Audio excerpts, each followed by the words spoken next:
Centring ಕೆಲಸ ಗೊತ್ತುಂಟು, ಮನೆ ಕಟ್ಟಲಿಕ್ಕೆ ಗೊತ್ತುಂಟು, ಗೋಡೆ ಕಟ್ಟಲಿಕ್ಕೆ ಗೊತ್ತುಂಟು, ಸಾರಣೆ ಮಾಡ್ಲಿಕ್ಕೆ ಗೊತ್ತುಂಟು, ಟೈಲ್ಸ್ ಹಾಕ್ಲಿಕ್ಕೂ ಗೊತ್ತುಂಟು, ರೋಡ್ ಮಾಡೋದು ಉಂಟು, ರಿಟರ್ನಿಂಗ್ ವಾಲ್ ಮಾಡೋದುಂಟು. ಸೆಂಟ್ರಿಂಗ್ ಕೆಲಸ, ಮೇಸ್ತ್ರಿ ಕೆಲಸದಿಂದ ಹಿಡಿದು ಮನೆ ಕಟ್ಟೋದು, ಟೈಲ್ಸ್ ಹಾಕೋದು, ರಸ್ತೆ ನಿರ್ಮಾಣ ಸೇರಿದಂತೆ ಯಾವುದೇ ಕೆಲಸಕ್ಕೂ ನಾವು ರೆಡಿ ಅಂತ ಹೇಳ್ತಾ ಇರೋ ಈ ಆಲ್ರೌಂಡರ್ ಹೆಸರು ಮೊಹಮ್ಮದ್ ಸಾದಿಕ್.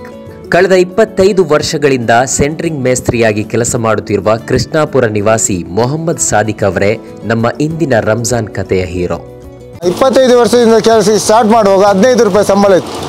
ಈಗ ಬಂದು ಮುಟ್ಟಿ 900 ರೂಪಾಯಿ ಬಂದು ಮುಟ್ಟಿದ್ದು. ಸಣ್ಣವನಿದ್ದಾಗ ಮನೆಯಲ್ಲಿ ಕಡು ಬಡತನ ಇತ್ತು.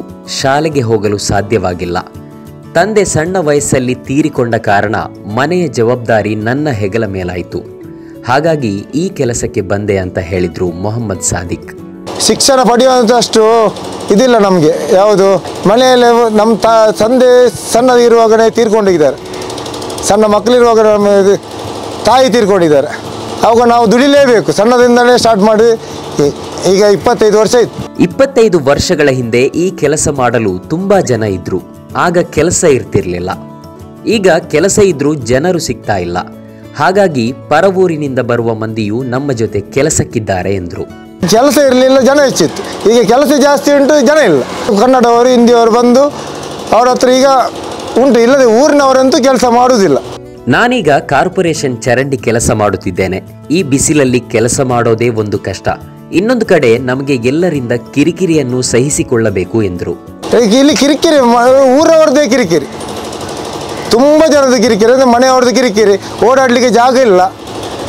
ಈ ಕಡೆದು ಇದು ಕಾಂಪೌಂಡ್ ವಾಲ್ ನೋಡಬೇಕು, ಬೀಳ್ತದ ನಾವು ಅದನ್ನೇ ನೋಡ್ಕೊಂಡು ಕೂತ್ಕೊಳ್ಬೇಕು.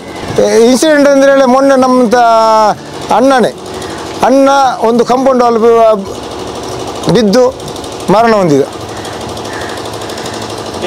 ಡೇಂಜರ್ ಇದು. ಈ ಕಾರ್ಪೊರೇಷನ್ ಕೆಲಸ ಅಂದರೆ ಡೇಂಜರ್. ಹೇಳಲಿಕ್ಕೆ ಆಗೋದಿಲ್ಲ ಎಲ್ಲಿ ಯಾವಾಗ ಹೇಗೆ ಕಾಂಪೌಂಡ್ ಇಡ್ತಾರೆ, ಅಲ್ಲ ಅಡಿಯಲ್ಲಿ ಇರ್ತದಾ ಇಲ್ವಾ, ಅಲ್ಲ ಮೇಲೇ ಫೌಂಡೇಶನ್ ಮಾಡಿಡ್ತಾರಾ, ಹೇಗೆ ಹೇಳೋದು? ಮೇಲೆಯಿಂದ ಕೆಳಗೆ ಬಿದ್ದರೆ ನಮ್ಮ ಮೈ ಮೇಲೇ ಬೀಳುವುದು. ಅದಕ್ಕೆ ಭಯಂಕರ ಡೇಂಜರ್ ಕೆಲಸ ಅಂದರೆ ಇದೆ. ಕಾರ್ಪೊರೇಷನ್ ಕೆಲಸ ಅಂದರೆ ಭಯಂಕರ ಡೇಂಜರ್ ಕೆಲಸ. ಉಪವಾಸ ಇರೋದ್ರಿಂದ ಬೆಳಗ್ಗೆ ಬೇಗ ಬಂದು ಕೆಲಸ ಮುಗಿಸಿ ಬೇಗ ಹೋಗೋಣ ಅಂದರೆ ಈ ಜನರು ಕೆಲಸಕ್ಕೆ ಬೇಗ ಬರೋದಿಲ್ಲ. ಹಾಗಾಗಿ ಹಸಿದ ಹೊಟ್ಟೆಯಲ್ಲೇ ದಿನವಿಡೀ ಕೆಲಸ ಮಾಡಬೇಕಾಗಿದೆ ಎಂದರು. ನಾವು 8-9 ಗಂಟೆಗೆ ಕೆಲಸ ಬರ್ತೇವೆ, ಒಂದು 4-4 ಗಂಟೆಗೆ ಕೆಲಸ ಬಿಡ್ತೇವೆ. ಇಲ್ಲಿಂದ ಹೋಗುವಾಗನೇ 6 ಆಗುತ್ತೆ ಮನೆಗೆ. ನಾವು ಮಂಗಳೂರಿಗೆ ಬಂದು ಕೃಷ್ಣಾಪುರಕ್ಕೆ ಹೋಗಬೇಕು.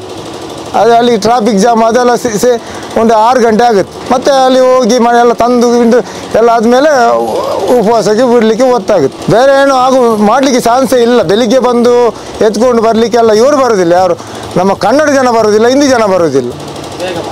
ಬೇಗ ಮಾಡುವ ಅಂತ ಹೇಳಿದರೆ ಕನ್ನಡದವರು ಬರೋದಿಲ್ಲ, ಹಿಂದಿಯವರು ಬರೋದಿಲ್ಲ.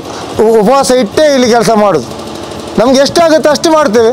ಅದಕ್ಕಿಂತ ಜಾಸ್ತಿ ನಾವು ನಮ್ಮ ದಣಿಯವರು ಹಾಗೆಲ್ಲ ಏನಿಲ್ಲ. ನಿಮ್ಗೆ ಎಷ್ಟಾಗುತ್ತೆ ಅಷ್ಟೇ ಮಾಡಿ ಹೇಳ್ತಾರೆ. ಒತ್ತಡ ಹಾಕೋದಿಲ್ಲ ಉಪವಾಸ ಟೈಮಲ್ಲಿ. ಬಾಕಿ ಟೈಮಲ್ಲೇ ಒತ್ತಡ ಹಾಕ್ತಾರೆ.